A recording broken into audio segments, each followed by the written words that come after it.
दोस्तों, मेरे चैनल पर आपका हार्दिक स्वागत है। 1969 को रिलीज हुई इत्तेफाक भारतीय सिनेमा की उन गिनी चुनी फिल्मों में से एक है जिसने सस्पेंस और थ्रिलर फिल्मों को एक नई दिशा दी थी, उनकी एक नई बुनियाद रखी थी। इस इत्तेफाक फिल्म को यश चोपड़ा साहब ने डायरेक्ट किया था। उनके बड़े भाई बी.आर. चोपड़ा साहब ने इस फिल्म को प्रोड्यूस किया था। दरअसल इत्तेफाक जो फिल्म है ये हॉलीवुड की 1965 में एक मूवी थी, साइन पोस्ट टू मर्डर। उस फिल्म से काफी हद तक प्रेरित थी। साइन पोस्ट टू मर्डर का इंडियन वर्जन थी इत्तेफाक। राजेश खन्ना, नंदा और बिंदु ने इस फिल्म में अहम किरदार निभाए थे। मदनपुरी, सुजीत कुमार, इफ्तिखार, सज्जन, अलका और शमी ने इस फिल्म में सहायक भूमिकाएं निभाई थी। फिल्म को अख्तर उल इमान और जी.आर. कामत साहब ने लिखा था। यश चोपड़ा साहब ने इस फिल्म का डायरेक्शन किया था। सीमित लोकेशन और तेज रफ्तार की कहानी में उन्होंने सस्पेंस और थ्रिल को बरकरार रखा था। दोस्तों, ये इत्तेफाक फिल्म उस दौर की फिल्म थी जब बिना गीतों की जो फिल्में होती थीं उनको बनाना एक रिस्क हुआ करता था। आमतौर पर उस दौर में सभी फिल्मों में गाने होते थे, लेकिन ये इत्तेफाक फिल्म सॉन्गलेस फिल्म थी, इसमें गाने नहीं थे। लेकिन यश चोपड़ा साहब का जो प्रभावशाली डायरेक्शन था और उनकी जो अनूठी शैली थी, उन्होंने इस फिल्म को एक यादगार सस्पेंस थ्रिलर फिल्म बना दिया था।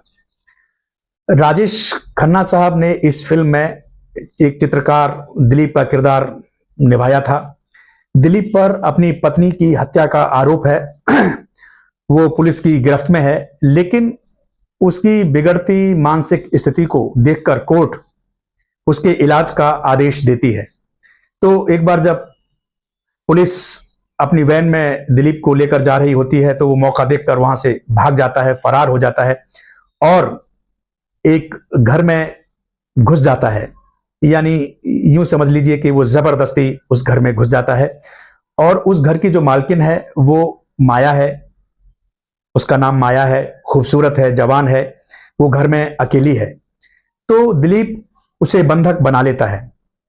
धीरे धीरे दोनों में खींचतान होती है, फिर एक मोड़ पर आकर बातचीत भी शुरू होती है।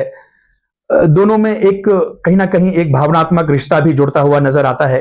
दिलीप उसे अपने बारे में बताता है और जब दिलीप माया से उसके बारे में पूछता है, उसके पति के बारे में पूछता है, तो वो बताती है कि उसका पति अब इस दुनिया में नहीं है। उसके पति की जो मौत है वो एक इत्तेफाक है। लेकिन दिलीप को माया की इस बात पर यकीन नहीं आता, उसे शक होता है, क्योंकि वो घर में कुछ अजीबोगरीब चीजें नोटिस करता है। और फिल्म का जो क्लाइमैक्स है वो भी चौंकाने वाला क्लाइमैक्स है। यहां मैं क्लाइमैक्स को रिवील नहीं करूंगा क्योंकि फिल्म को देखने का जो मजा है वो चला जाता है। राजेश खन्ना साहब ने एक जो मानसिक उलझन होती है, जो बेचैनी होती है, उसे पर्दे पर बखूबी जीवंत किया है। नंदा जी ने जो माया का किरदार निभाया है वो ऊपर से बड़ा ही मासूम दिखने वाला किरदार है, लेकिन अंदर से ये महिला एक रहस्यमयी महिला है। जब अंत तक इस फिल्म को देखते हैं तो माया का किरदार भी हमें समझ में आता है। बिंदु जी का छोटा सा किरदार है, दिलीप की साली बनी है वो, लेकिन वो जब बीच में इस कहानी के एंटर होती हैं तो कहानी में एक जबरदस्त मोड़ लेकर आती हैं। तो बिंदु का भी काम अच्छा है। फिल्म में सभी कलाकारों ने बेहतरीन काम किया है। 1970 में इत्तेफाक फिल्म को 2 फिल्म फेयर अवार्ड्स मिले थे। एक मिला था बेस्ट डायरेक्शन का, जो कि यश चोपड़ा साहब को मिला था, और दूसरा जो अवार्ड मिला था वो मिला था साउंड डिजाइनिंग के लिए M.A. शेख साहब को।